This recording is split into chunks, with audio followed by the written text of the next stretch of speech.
그런 말이 있죠. 청년이라고 단어를 쓰고 희망이라 읽는다. 뭐 이런 이제 어법이 있잖아요.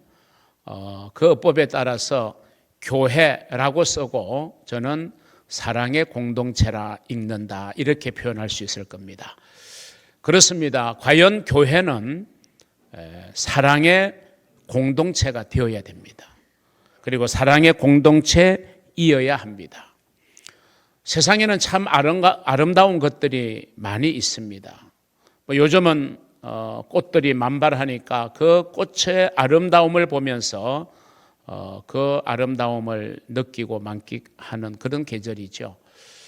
참 세상에는 나름대로의 아름다움을 표현하고 나타내는 것들이 많습니다. 근데 저는 세상에서 가장 아름다운 모습이 뭘까를 묵상을 하면서 세상에서 가장 아름다운 것은 형제가 서로 사랑하는 것이다.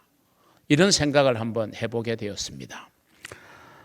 형제가 서로 격려하고 도와주고 형은 동생을 돕고 동생은 형을 신뢰하는 이 모습은 정말 아름다운 모습이잖아요. 그런데 그와 반대로 형제들끼리 서로 미워하고 싸우고 다투고 서로 얼굴도 보지 않으려고 피하는 이 모습은 굉장히 가슴 아픈 일이 아닐 수 없습니다. 아마 그 형제간에 서로 불화한 모습을 보아야 되는 부모에게는 이건 말할 수 없는 불효의 일이 되는 것이죠. 가장 가슴이 찢어지는 일 아니겠습니까? 성경은 우리에게 어떤 교훈을 주고 있습니까? 시편 133편 1절의 말씀 보라 형제가 연합하여 동거함이 어찌 그리 선하고 아름다운고. 하나님은 형제들이 서로 연합하고 서로 동거하는 이 모습이 정말 선하고 아름답다. 이렇게 인정하세요. 이 말을 바꾸어서 말하면 형제가 연합하지 못하고 서로 동거하지 못하고 서로 다투고 서로 얼굴을 멀리하고 외면하고 사는 것은 악한 일이에요. 그것은 추한 일이에요. 정말 우리가 하나님 앞에서 선하고 아름다운 것은 형제가 연합하여 동거하는 것이다 라고 하는 것입니다.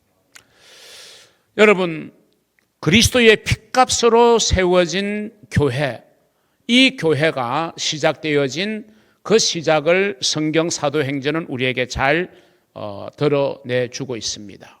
그걸 우리는 일컬어 초대교회 이렇게 말합니다. 여러분, 초대교회의 특징을 말할 때 여러 가지로 말할 수 있겠지만 정말 사도행전에 나오는 초대교회의 특징을 오늘 설교 주제와 관련해서 한마디로 요약하라고 한다면 정말 아름다운 교제가 있는 교회였다. 이렇게 설명할 수 있습니다. 그렇습니다.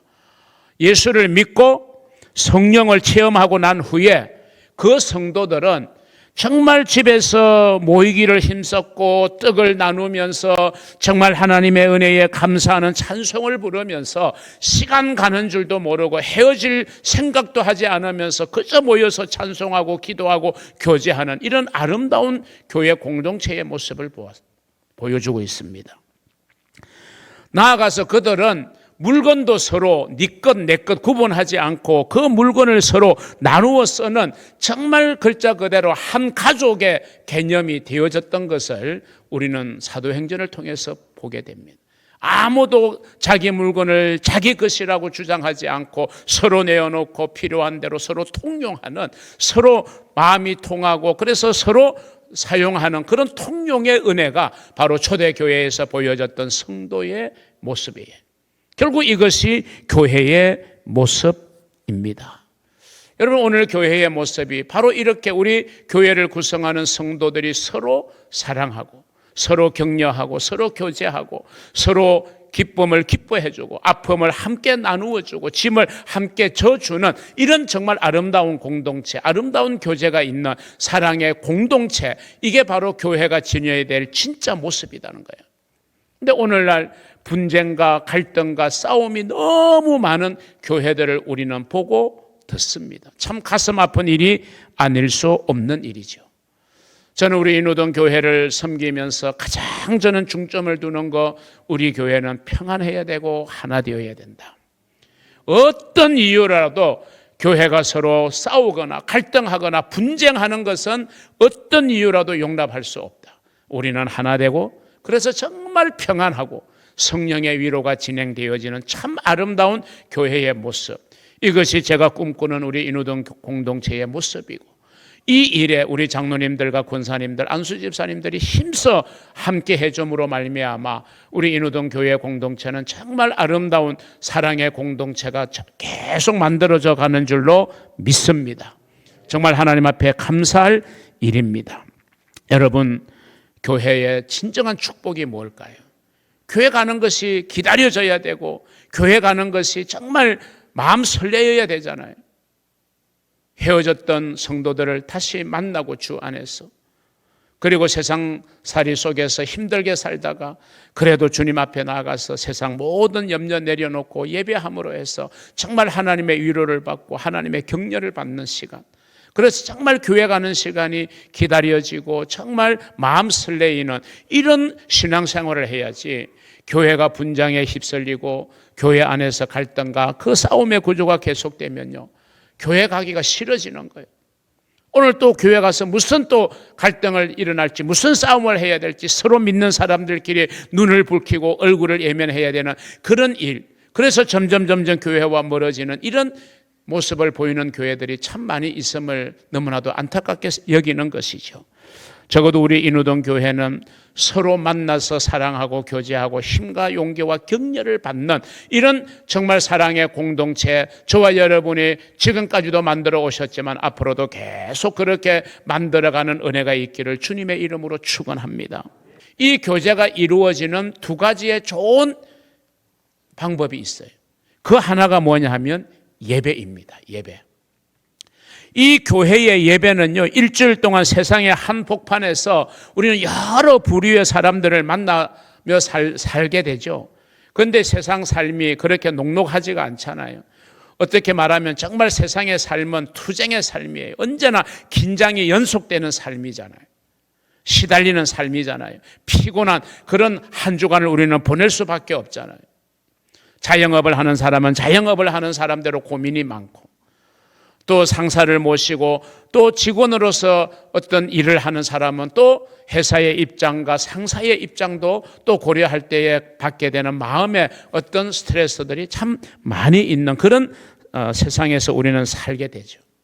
그러다가 이제 주일날 되면 우리는 잠깐 그 일을 내려놓고 교회를 옵니다. 그러니까 이 교회 와서 드리는 이 예배가요, 한 주간의 이 세상살이 속에서 지치고 찌들고 힘들었던 모든 것이 치유되어져야 되고, 모든 것이 회복되어지는 이 은혜의 교제가 이 예배에서 이루어져야 돼요. 그래서 하나님과의 만남이, 하나님과의 교제가 이루어지고, 내 인생의 주인 되시는 예수님과의 교제가 이 예배를 통해서 이루어지고, 내 안에서 나의 삶을 이끌어 가시는 그 성령님과의 교제가 이 예배의 시간을 통해서 이루어져서 치유될 것 치유되고, 회복될 것 회복되고, 또 무언가 힘과 용기가 필요하면 이 예배를 통해서 얻고, 그래서 우리 그리스도인의 삶 속에 이 예배는요, 가장 중요한 현장이 되어야 돼요. 그런데 코로나를 우리가 겪으면서 현장 예배가 굉장히 위축되어지고, 그래서 온라인 예배로 어쩔 수 없이 전환되어지고, 그러한 온라인 속에서의 편리함에 젖어서 아직까지도 나오지 못하고 온라인 속에서 예배하는 그런 성도들을 보면서 참 안타까운 마음이 많이 있습니다. 여러분, 이 예배는요, 우리가 하나님을 만나는 장소고요, 하나님으로부터 위로받는 장소고, 하나님으로부터 내 마음이 치유되어지고 내 삶의 문제가 해결받고 무거운 짐들을 우리가 정말 내려놓을 수 있는 그런 장소가 바로 이 예배이어야 해요.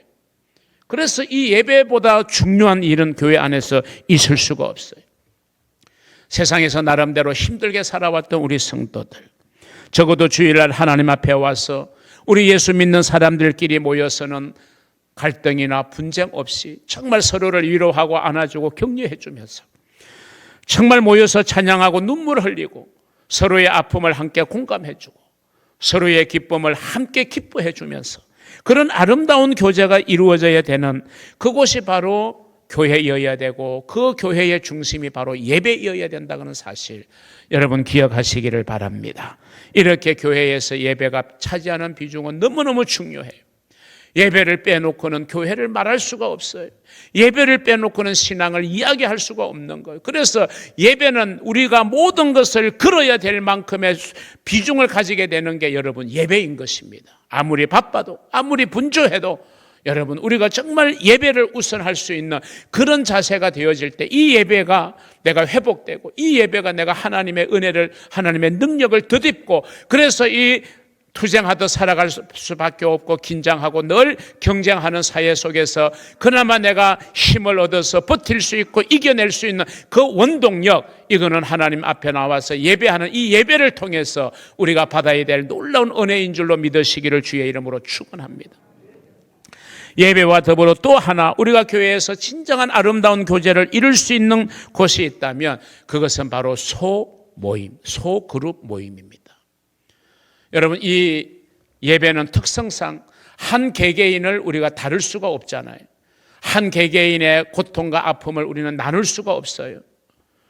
그런 것들이 그래서 정말 소모임, 소그룹에 가면 소수의 사람들이 모여 있기 때문에 한 주간 서로의 사정도 좀 나누고 서로 기도하고 격려하고 또 격려를 받고 그러면서 우리가 기도의 제목도 생각하면서 함께 기도해 줄 수 있고 그런 소모임은 바로 구역일 수 있고 각 기관일 수 있고 또 여러 부서일 수가 있고 또 어떤 공동의 그 공동체 모임일 수도 있죠. 소그룹 모임, 성경 공부 모임도 되고 묵상 모임도 되고 또 자녀를 키우는 어머니들의 공통된 그런 고민을 나누는 그런 또 엄마들의 모임, 이런 소그룹 모임을 통해서 정말 내 마음에 있는 이야기들을 우리가 내놓고 그러므로 해서 치유가 되어지고 회복이 되어지고 좋은 길이 보여지고 그런 소그룹 모임을 통해서 우리가 또 굉장히 예배에서 얻을 수 없는 그런 놀라운 은혜와 유익을 우리는 또 배울 수 있는 거거든요. 그래서 예배와 소그룹 모임 이 두 가지가요 우리 성도들의 신앙생활에 굉장히 중요하게 자리 잡아야 되는 것입니다.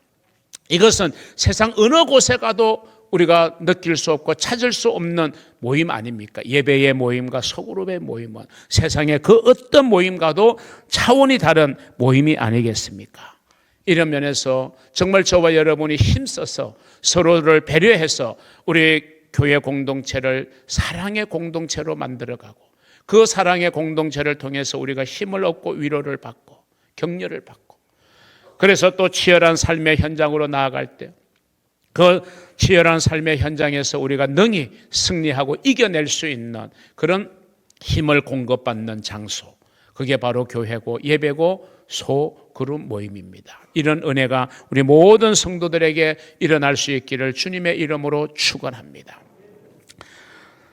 그래서 오늘 이 본문을 통해서 우리 교회가 정말 사랑의 공동체라는 이 사실 속에서 우리가 교훈받아야 될 몇 가지의 교훈을 여러분과 함께 생각해 보려고 해요. 자, 첫 번째로 교회 공동체는 하나가 되어야 합니다라는 것입니다. 여러분 교회는 사랑의 공동체입니다. 사랑의 공동체는 하나가 되어야 됩니다. 교회의 가장 핵심적인 요소는 교회가 하나 되는 일이에요. 늘상 제가 말씀드리지만 우리 예수님께서 십자가를 지시기 직전에 드린 중보의 기도가 요한복음 17장에 나오잖아요.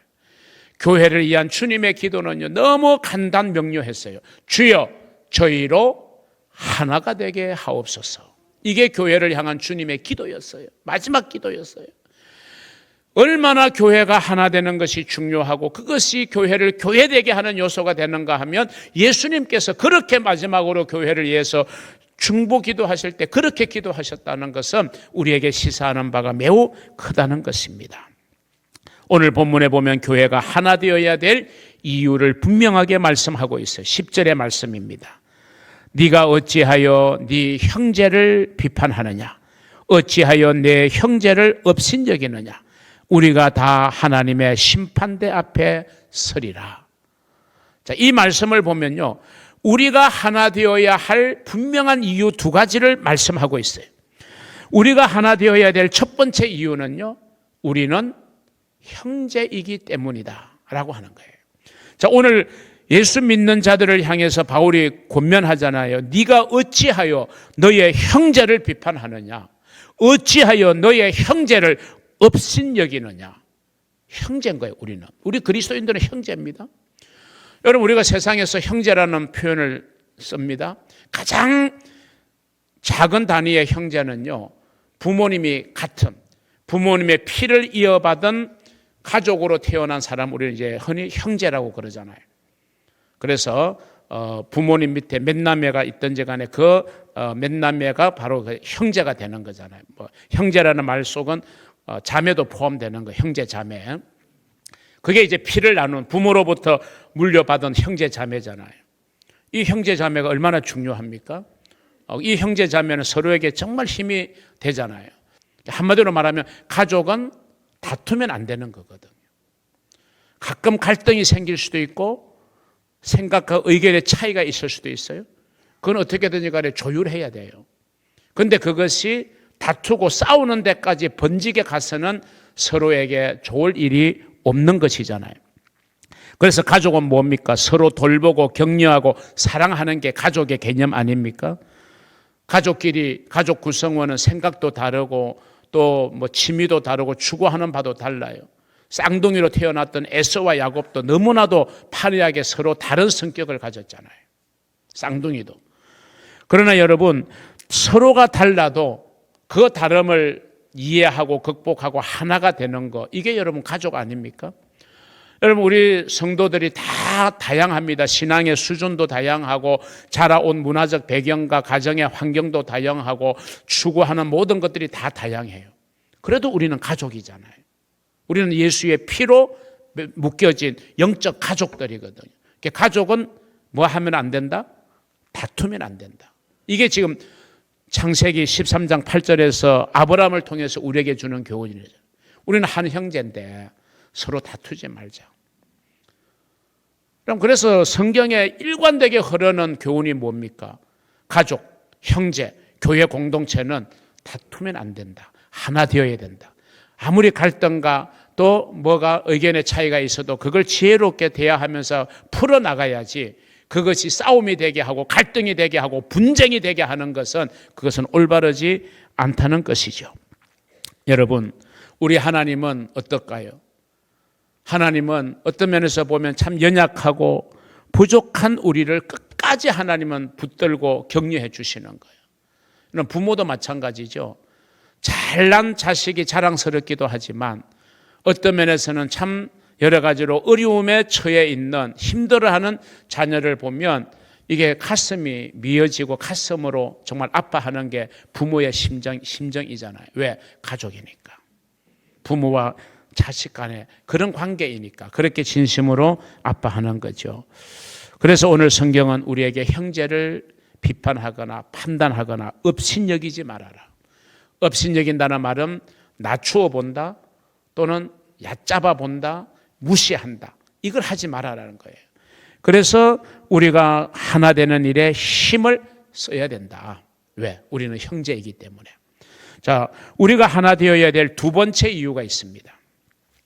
우리는 다 하나님의 심판대 앞에 서게 된다. 아까 10절의 말씀에 그렇게 말하고 있죠. 우리는 다 하나님의 심판대 앞에 서게 된다. 여러분, 잘 생각해 보면요, 교회에서 남을 비방하는 사람, 비난하는 사람, 오히려 그 사람에게 문제가 더 많은 것을 보게 될 때가 참 많아요. 오늘 이렇게 제가 여러분 앞에 설교하고 이렇게 서 있어도 하나님이 저를 오늘 밤 불러가신다면 저는 오늘 하나님의 부름을 받아야 되는 존재예요. 이게 우리 인간의 연약함입니다. 그런데 하나님의 나라, 우리가 소망하는, 우리가 궁극적인 우리의 본향 하나님의 나라는 영원한 거거든요. 여러분, 일시적인 삶을 사는 이 세상도 우리가 소중하게 여기고 살아야 되거늘 하물며 영원한 하나님의 나라를 우리가 의식하지 않고 산다는 것, 이건 우리가 지혜롭지 못한 거예요. 학생이 곧 다가올 중간 시험을 생각하고 열심히 노력하면요, 결과가 나와요. 그런데 중간 시험, 기말 시험도 중요하지만 궁극적으로 학생이 바라보는 마지막 시험은 뭐예요? 수능 시험이잖아요. 그래서 수능 시험에서 좋은 성적을 받아야 학교 들어가기가 수월한 거거든요. 항상 우리는 마지막 지점을 바라봐야 되는 거예요. 우리 신앙인들은 마지막 본향이 하나님의 나라입니다. 그래서 너희의 보물을 땅에만 쌓아놓으려고 하지 말고 하나님의 나라에 쌓아놓는 것, 이게 지혜로운 인생이라고 말씀하고 있지 않습니까? 그래서 우리는 하나님 앞에 서야 된다. 심판대 앞에 서야 된다. 우리의 행한 대로 하나님의 판단을 받아야 된다. 그러니 우리가 어찌 형제에게 그치는 돌이 되고 걸림돌이 될 수 있겠느냐 하는 것이죠. 그래서 오늘 본문 13절은 이렇게 말합니다. 그런즉 우리가 다시는 서로 비판하지 말고 도리어 부딪힐 것이나 그칠 것을 형제 앞에 두지 아니하도록 주의하라. 이렇게 말하고 있어요. 우리가 심판대 앞에 설 걸 생각하면요, 너 때문에 형제가 실족하고 너 때문에 형제가 잘못되는 일을 하면 우리가 하나님 앞에 부끄러워서 어떻게 나중에 서겠느냐. 그래서 형제 앞에 네 자신이 그치는 돌이 되거나 걸림돌이 되지 않도록 그것을 다 좀 치워라. 이런 교훈을 우리에게 주고 있는 거예요. 사실 우리 인간에게는 죄성이 있습니다. 죄의 성향이 있는 거예요. 그러니까 나쁜 것, 죄는 가르쳐 주지 않아도 자연스럽게 행하게 돼요. 아이들은 커가면서도. 그런데 좋은 거는 막 가르쳐야 되고 훈련해야 이게 좋은 게 몸에 습관으로 자리 잡잖아요. 그만큼 우리 인간은 죄성이 있기 때문에 그런 거예요. 자, 우리는 죄성을 가지고 있기 때문에 어떠느냐, 다른 사람들이 잘 되면, 다른 사람들이 나보다 더 잘 되고 더 사랑받으면 축하해 주는 마음보다는 시기하고 질투하는 마음이 생기게 돼요. 세상은 의를 추구하는 게 아니라 이익을 추구하는 거예요. 여러분, 노동운동하는 사람들 아니면 또 고용자의 입장, 다 자기 이익이 앞서는 거예요. 이익을 추구하는 거예요. 그래서 이 세상은 의를 추구하는 게 아니라 이익을 추구하는 거예요. 우리 교회 공동체가 이익을 추구하는 공동체가 되어서는 안 되잖아요. 의를 추구하는 공동체. 무엇이 옳고 무엇이 정직하고 무엇이 바른지를 우리는 알아야 되고 그것을 우리는 추구해야 돼. 그래야 우리의 심령이 하나님의 나라가 이루어지고 여러분의 가정과 교회에 하나님의 나라가 이루어지는 거예요. 여러분이 가족 식구들이 각자가 이익을 추구하게 되면 가족 간이지만 피를 나누는 형제지만 뭐가 생겨요? 갈등이 생겨요. 다툼이 생겨요. 왜? 이익 때문에 그래요. 그런데 만약에 의를 추구해 보세요. 그러면 있는 사람은 조금 양보할 수 있고요. 없는 형제를 좀 배려할 수 있는 거잖아요. 그런데 이익에 집착을 하다 보니까 의를 잃어버리는 거예요. 사랑을 잃어버리는 거예요. 세상은 비록 그럴지라도 교회 공동체, 하나님의 나라는 의가 있어야 돼요. 의를 추구할 수 있어야 돼요. 두 번째, 하나님의 나라는 뭐가 있다고 그랬어요? 평강이라고 그랬어요. 여러분, 이익을 추구하면요, 마음에 평강이 없습니다.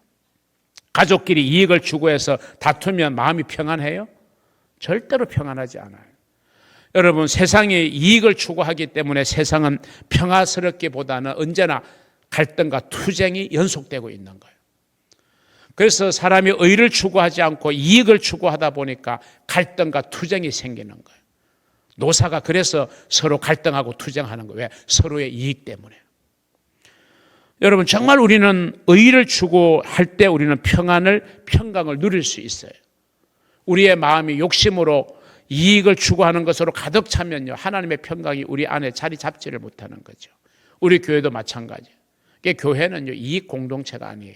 교회는 의를 추구하고 바름을 추구하고 정직을 추구하고 하나님의 사랑을 추구하는 공동체가 되어야 그 공동체 안에 하나님의 평강이 선물로 주어지는 것이다. 여러분에게 평강의 복이 있기를 주의 이름으로 축원합니다.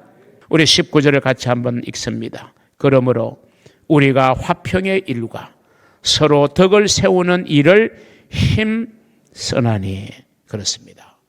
우리는 형제들끼리 화평을 이루고 서로에게 덕을 세우는 일을 힘써야 된다. 이것이 그리스도인의 진정한 삶의 모습이다. 그럴 때에 하나님께 복을 받아 누리게 되고 사람에게 인정받고 칭찬을 받게 된다. 바로 그 주인공이 다름 아닌 제가 되고 여러분 한 사람 한 사람이 될 수 있기를 우리 주님의 이름으로 축원합니다.